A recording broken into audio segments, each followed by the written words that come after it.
السلام علیکم ورحمۃ اللہ وبرکاتہ۔ امید کرتا ہوں خیریت سے ہوں گے۔ شیخ ایک سوال، ایک بندے نے سوال کیا ہے شیخ صالح بن فوزان حفظ اللہ کو کہ تقلید کے متعلق، تو شیخ نے جواب دیا ہے۔ کیا یہ جواب درست ہے کیا شیخ؟ ذرا آپ سن کر بولیے نا شیخ۔ وعلیکم السلام ورحمۃ اللہ وبرکاتہ۔ دیکھیے، شیخ صالح فوزان حفظ اللہ سے یہ جو تقلید کے بارے میں سوال کیا گیا ہے، اور اس کو کوئی ابو القاسم ذوالفقار حنبلی کر کے کوئی ہیں، انہوں نے ترجمہ کر کے سوشل میڈیا پر اردو زبان میں ترجمہ کر کے پوسٹ کیا ہے۔ یہ اصل میں اس طرح کے ویڈیوز یا اس طرح کے جوابات کو بلا کسی تفصیل کے یوں ہی پوسٹ کر دینے سے حقیقت میں لوگوں کے درمیان شبہات پیدا کرنا یا اپنے موقف کو لوگوں کے اوپر تھوپنا مقصود ہوتا ہے، جو کہ شریعت اسلامیہ کے مزاج کے خلاف ہے۔ حقیقت یہ ہے کہ شیخ صالح فوزان حفظ اللہ کا جواب اس میں جو ہے، اس کی تفصیل ہے، جس کا خود شیخ صالح فوزان حفظ اللہ کی کتابوں سے جواب لیا جا سکتا ہے اور اس میں تفاصیل دیکھی جا سکتی ہیں۔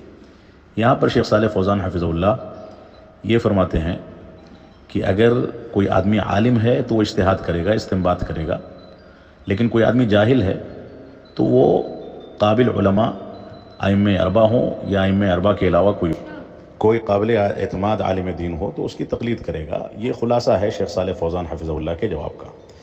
لیکن یہاں پر تفصیل ہے۔ ظاہر سی بات ہے کہ کوئی آدمی جو جاہل ہے وہ کسی امام کی تقلید کرتا ہے، کیونکہ اس کو دین کے مسائل سمجھنے میں کسی عالم دین کا سہارا لینا ہوتا ہے۔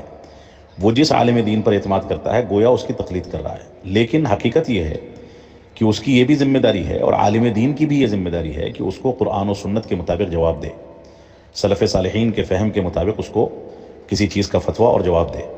جب عالم دین اپنی ذمہ داری کو محسوس کر کے ایک جاہل شخص کو قرآن و سنت اور فہم صحابہ اور فہم سلف کے مطابق جواب دے گا تو گویا بظاہر یہ کسی امام سے جڑ کر کے یا کسی عالم سے یا کسی مفتی سے جڑ کر کے دین کو سمجھنے کا ایک طریقہ ہے جو بظاہر تقلید نظر آتا ہے، لیکن وہ عالم دین جب قرآن و سنت اور فہم صحابہ اور فہم سلف کے مطابق جواب دے گا تو ظاہر سی بات ہے یہ نتیجہ اتباع سنت کی شکل میں سامنے آتا ہے۔ یعنی گویا ایک جاہل آدمی کسی قابل اعتماد عالم دین جو قرآن و سنت اور فہم صحابہ کے مطابق فہم سلف کے مطابق جواب دیتا ہے اس کی بظاہر تقلید کرتا ہے، لیکن وہ عالم دین اس کو قرآن و سنت اور فہم سلف کے مطابق جواب دے کر کے اتباع رسول ہی کا راستہ دکھاتا ہے۔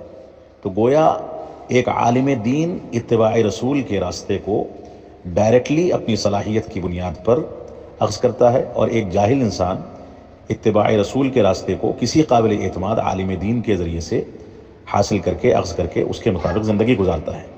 یہاں پر صرف یہ اتنا سا فرق ہے، اور حقیقت یہ ہے کہ یہ دونوں کی دونوں چیزیں اتباع رسول ہیں، اس میں تقلید کچھ بھی نہیں ہے۔ صرف ایک عالم دین کے ذریعے سے اس کی پیروی کر کے یا اس کی بات کو مان کر کے انسان اتباع رسول کے راستے تک پہنچنے کا راستہ تلاش کرتا ہے، صرف فرق اتنا سا ہے۔ اس وجہ سے اس مسئلے کو اس تفصیل کے ساتھ سمجھنا چاہیے۔